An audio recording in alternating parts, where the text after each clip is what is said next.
Apple will replace your iPhone battery for $29. Hey guys, today I wanted to remind you that Apple has a battery replacement program. If you have an iPhone, they'll replace the battery in it for $29, but you have to have it done by December 31st, 2018.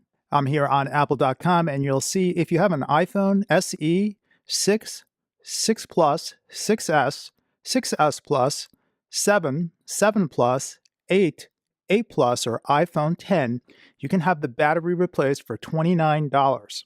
Now, after December 31st, the fee will go to $49 for all of those phones except the iPhone 10. For the iPhone 10, the price will go to $69. Now, this iPhone battery replacement program started at the end of last year when people found out that Apple was reducing the performance or the speed of iPhones. Many people accused Apple of slowing down iPhones so that people would upgrade to a newer phone. Apple claims they did it to keep phones from shutting down, to prevent unexpected shutdowns, saying that as the phones age, as the batteries age, they're not able to put out enough power to drive the phones, and it could cause your phone to shut down unexpectedly. The big thing was they didn't tell anybody. They didn't have any software switches for this. So to apologize to people, they came out with this program and reduced the cost of battery upgrades.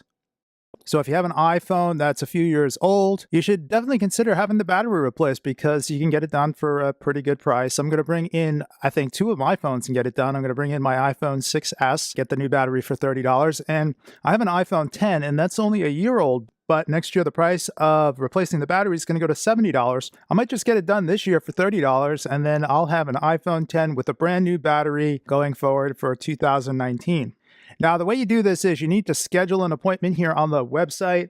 I haven't done that yet. I'm going to do it after I make this video, and I'll have an update, and I'll let you know how it went. Now, I'm expecting that I'll be able to get this done with same-day service. That is, I'll go to an Apple store, bring it in, and they'll take it in the back and fix it while I wait. Hopefully, I don't need to leave the phone for one or more days and come back and pick it up at a later time. All right, what do you guys think? Are you going to have your battery replaced? Hit me up in the comments and let me know. If you've already had your battery replaced, how did it go? Did you notice a difference in the performance of your phone? All right, that's going to be it for this video, and I will talk to you next time.